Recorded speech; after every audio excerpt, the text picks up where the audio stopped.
There is a reason your life feels like a constant internal war. There is a reason you wake up with intentions and go to bed with regret.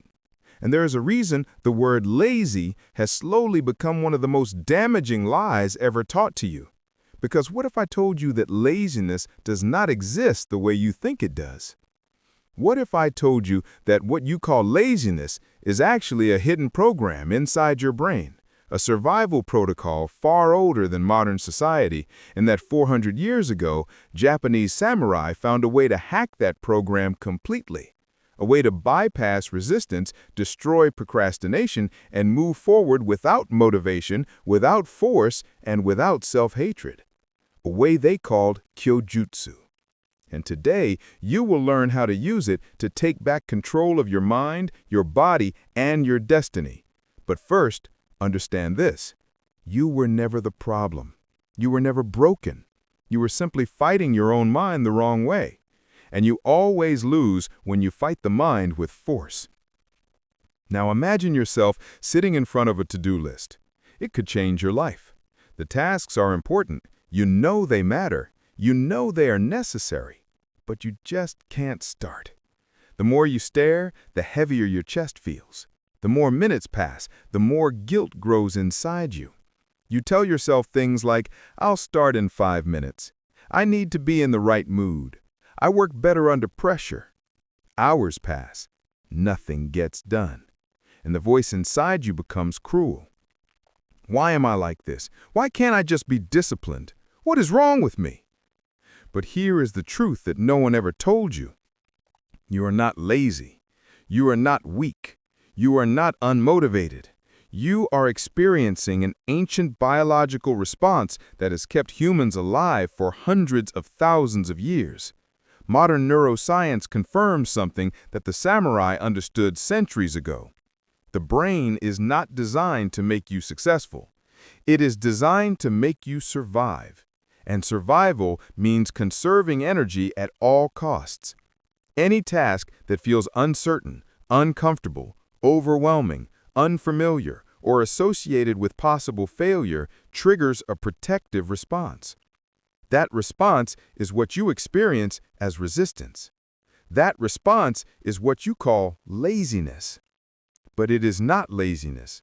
It is fear. It is uncertainty. It is the brain whispering, stay where you are, don't move, don't risk energy, don't risk pain. A research team at Stanford University studied procrastination patterns for over a decade and reached a brutal truth. Procrastination is not a time management problem. It is an emotional regulation problem. You don't avoid the task, you avoid the feeling the task creates inside you. Discomfort, self-doubt, fear of judgment, fear of failure, fear of not being good enough. So your brain gives you an illusion of comfort through distraction. Social media, entertainment, sleep, food, anything that replaces discomfort with short-term pleasure. That is why you can spend 5 hours scrolling social media without any internal resistance, and yet 2 minutes into an important task feels like torture. This is not because the task is hard. This is because the meaning attached to the task is heavy. And this is exactly where the ancient samurai philosophy of kyojutsu begins. Kyojutsu is formed from 2 powerful ideas. Kyo means illusion, deception, disguise, emotional manipulation. Jutsu means technique, method, skill, reality. Together, it is the art of using illusion to control reality. To the samurai, the greatest warrior was not the strongest. He was the one who understood perception. He knew the mind of the enemy was more important than the body. He knew that most battles were decided before the first strike was ever made. When facing an enemy, the samurai did not rush forward in blind aggression. That was foolish. That was emotional. That was predictable. Instead, he observed. He watched the opponent's breathing, the tightening of the shoulders, the movement of the feet, the hesitation in the eyes. And then he created doubt. A slight shift in stance, a faint, confusing smile, a sudden stillness, And in that moment, the enemy would hesitate. A millisecond, that is all it took. Victory without force. That is Kyojutsu. And now here is the truth that most people will never hear. You are both the samurai and the enemy, and the battlefield is your mind. Every time you face an important task, your enemy appears. It is the version of you that fears change, that fears growth, that fears discomfort. If you try to force that enemy with motivation and discipline alone, you are fighting head-on, and you will lose. But if you use Kyojutsu on yourself, you can defeat resistance without effort. Now listen carefully to this next part because it might be the most important thing you ever hear about productivity, success, and self-discipline. All resistance comes from only 3 origins. Not 10, not 20, only 3. And if you understand which one you are facing, you can dismantle it instantly. The first is resistance to method. This means the way you are trying to do the task does not match the way your brain operates. You try to type when you're an auditory thinker. You try to learn by reading when you're visual. You force yourself to follow schedules designed by other people with different minds. You attempt to work in loud environments when your brain needs silence, or in total silence when your brain needs background sound.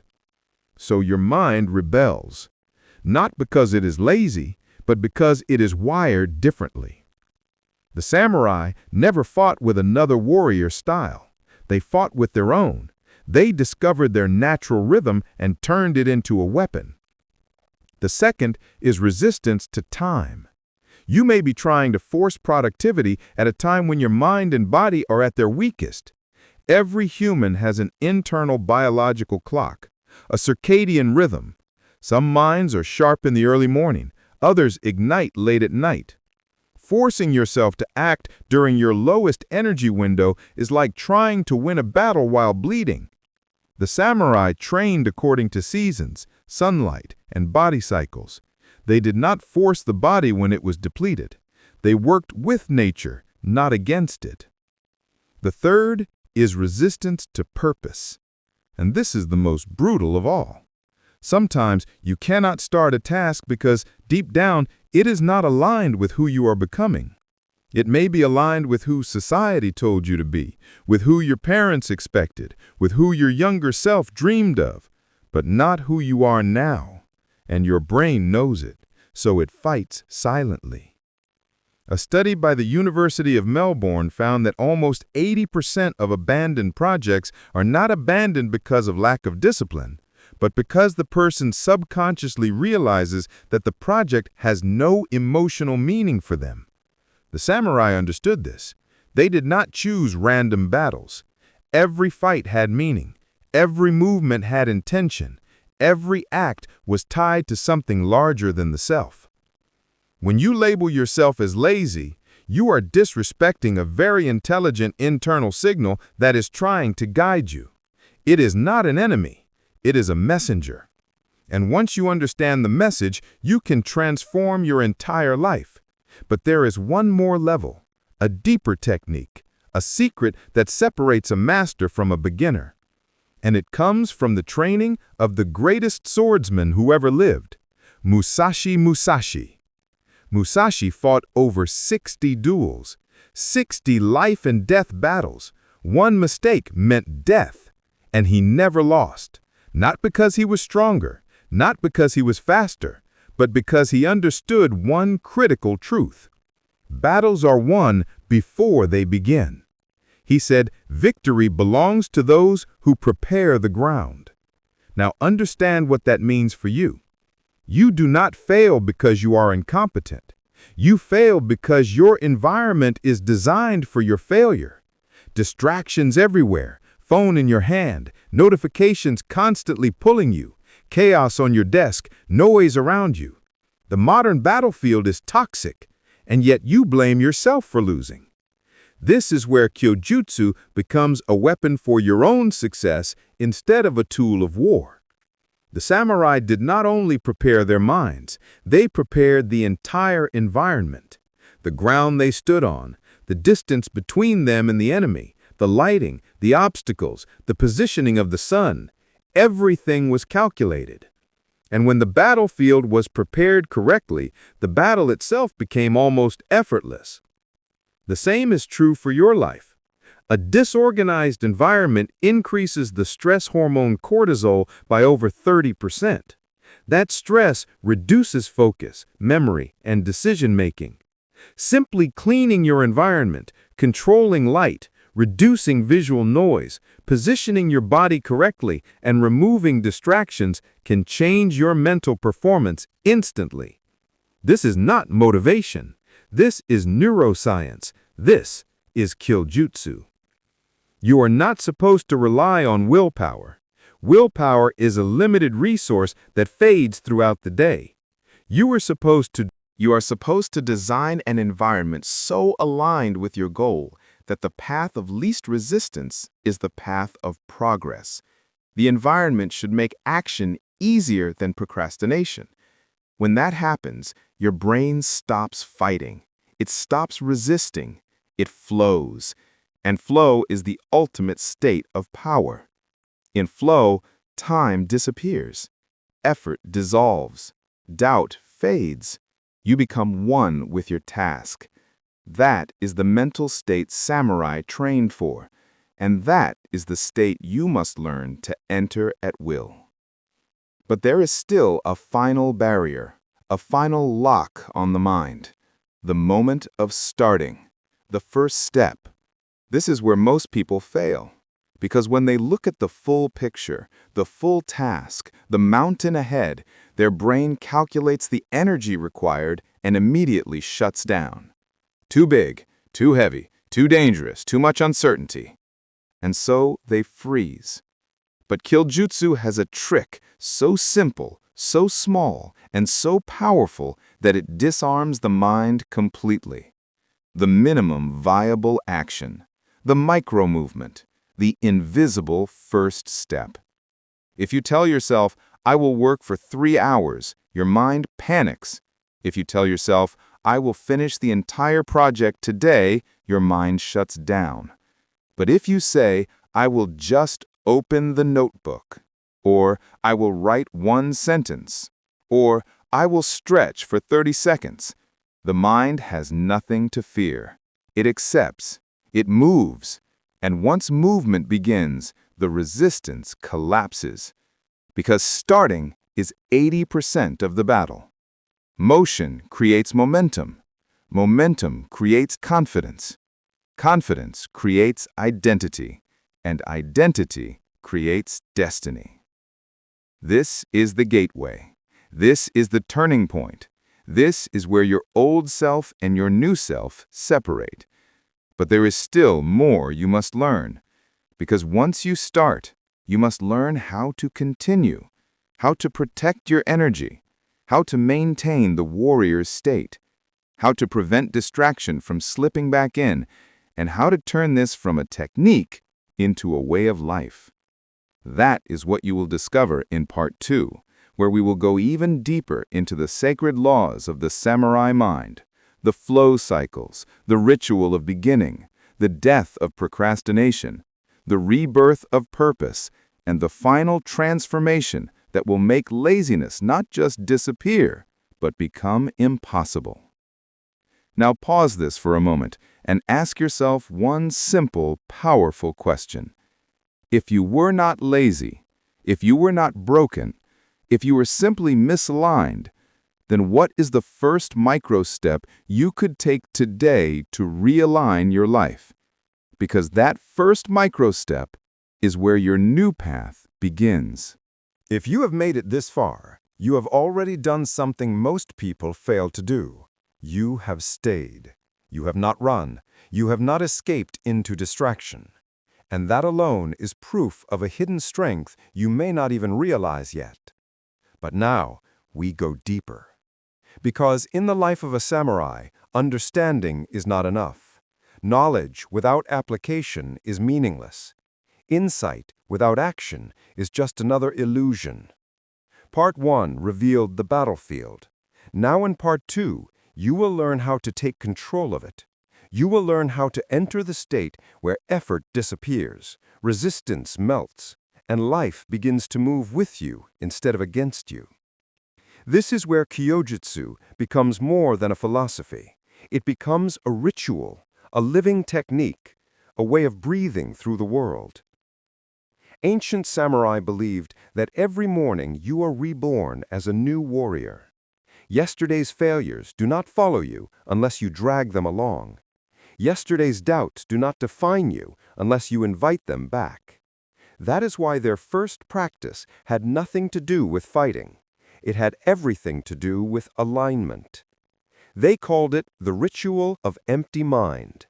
Before training, before battle, before movement, the samurai would sit in silence. No weapons, no training, no physical activity, only breath, only awareness. The purpose was not relaxation. The purpose was to separate identity from thought. Because most suffering is not created by reality. It is created by the story you tell yourself about reality. And that story is what turns simple tasks into unbearable burdens. When you sit in stillness, the mind begins to settle. Thoughts rise like clouds. Doubts appear. Worries surface. But the samurai was taught not to fight them, not to judge them, not to analyze them, only to observe. Because when you observe a thought without attaching to it, it loses power. This one simple practice is one of the most powerful anti-procrastination weapons that exists. Before you begin any task, sit still for 2 minutes. Close your eyes. Inhale through your nose for 4 seconds. Hold for 4 seconds. Exhale slowly for 6 seconds. Do this 10 times. As you do, simply notice your thoughts without engaging them. Do not become the thought. Become the watcher of the thought. Neuroscience shows that this activates the prefrontal cortex, the part of the brain responsible for decision-making, focus, and discipline. At the same time, it reduces activity in the amygdala, the part responsible for fear and emotional reaction. In simple words, you shut down the panic center and turn on the warrior mind. In that moment of stillness, you gain back sovereignty over yourself. From that stillness, the samurai would perform another sacred act. They called it ketsugo, the act of intent formation. Not a goal, not a dream, not a wish, an intent. They would choose one specific action, not 10, not 5, 1, and they would define it with absolute clarity. For example, not I will practice swordsmanship, but I will perform the first form, slowly, 10 times, with full presence. Not I will work on my future, but I will write the opening paragraph of my book. The difference is enormous. The brain is not overwhelmed by clarity. It is paralyzed by vagueness. When something becomes precise, it becomes manageable. When it is manageable, it becomes possible. And when it is possible, resistance weakens. The modern world teaches you to multitask, to do more, to be more, to handle more. The samurai path teaches the opposite. Do less, become more. Do one thing with total presence. When you try to divide your attention, your power leaks out of you. Focus is concentration of life force. That is why even in battle, a samurai did not see 10 enemies. He saw one target, one move, one breath, one opening. And in that narrow focus, he became unstoppable. Now let us go to the next level, the state every warrior sought, flow. In modern psychology, flow is described as a mental state where a person is completely immersed in an activity, losing sense of time, fatigue, and self-doubt. Performance increases. Creativity rises. Action feels natural. But the samurai understood this long before scientists did. They called it mushin, the mind without mind. Not emptiness, but action without internal conflict. The sword moves without hesitation. The body moves before the thought. The archer releases before the doubt. In Mushin, there is no I. There is only the act happening. Now here is the secret. Flow is not found. It is entered through structure. This is where the 25 to 35-minute cycle comes in, not as a productivity hack, but as a sacred container. When you begin your task, you are not allowed to think about the end. Only the next 25 minutes exist. Nothing else matters. Set a timer. During that time, there is no phone, no notifications, no switching tasks.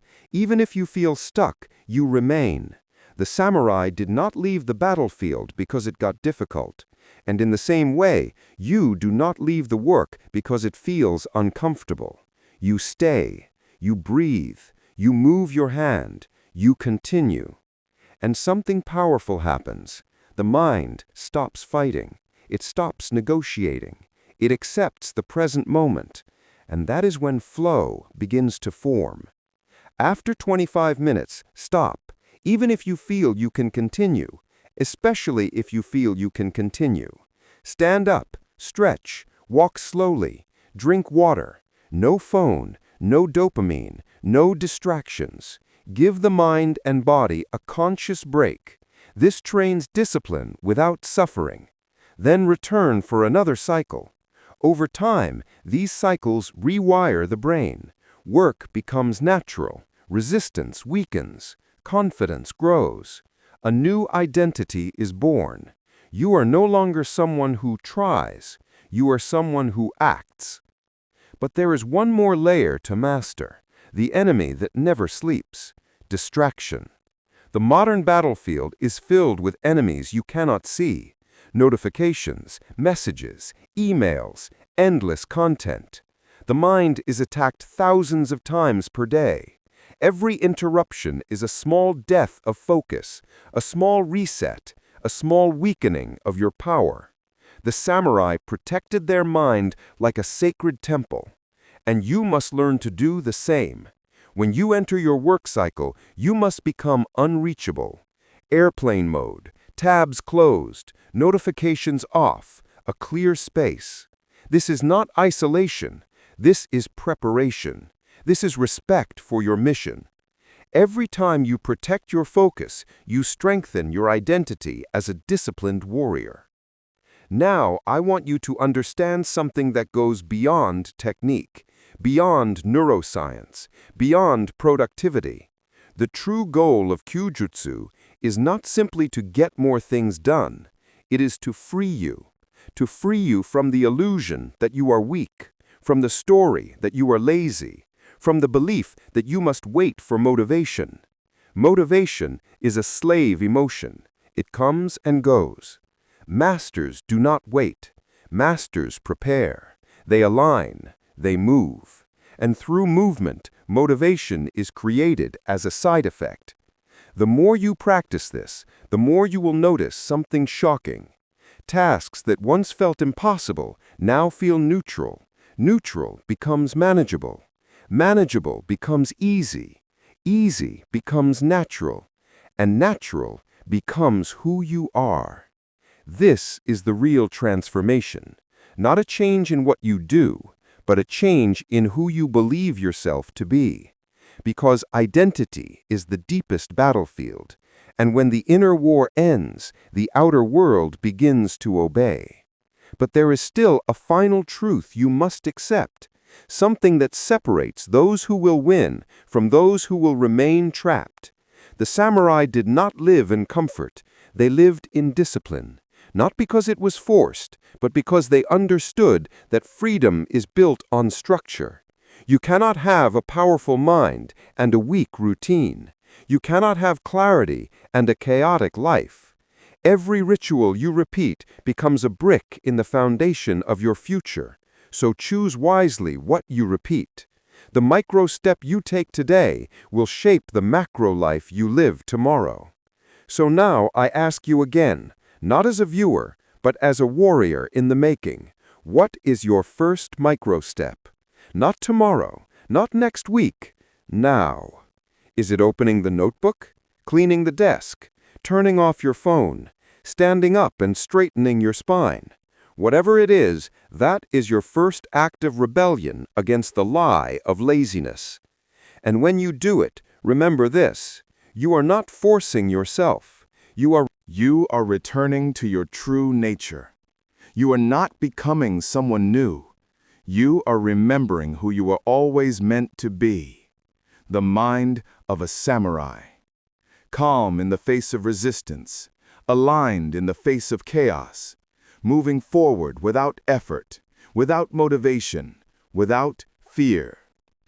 You have now learned Kyojutsu, the ancient technique of illusion and truth, of resistance and flow, of mind and matter. And this knowledge is not a theory, it is a blade. Use it, sharpen it, live by it, and watch as your life, step by step, begins to move with a power and lightness you once thought impossible. The only question left is this: will you rise as the warrior you now know you are, or will you go back to sleep? The choice is yours. You were never lazy. You were never broken. You were never missing motivation. What you called laziness was only a signal, a message from a deeper part of you asking for alignment, clarity, and truth. And now you have the method to listen. Kyojutsu was not just a technique for war. It was a path to freedom, a way to move without force, act without fear, and build power through awareness instead of pressure. The world will try to pull you back into distraction, doubt, and delay. But you now carry the mind of the samurai, and the samurai does not wait for motivation. He prepares, he aligns, he moves. So remember this when resistance rises again. Lower your breath, clear your space. Take the first micro step, not with struggle, but with calm. Because the moment you move in harmony with yourself, laziness disappears, and your true power begins.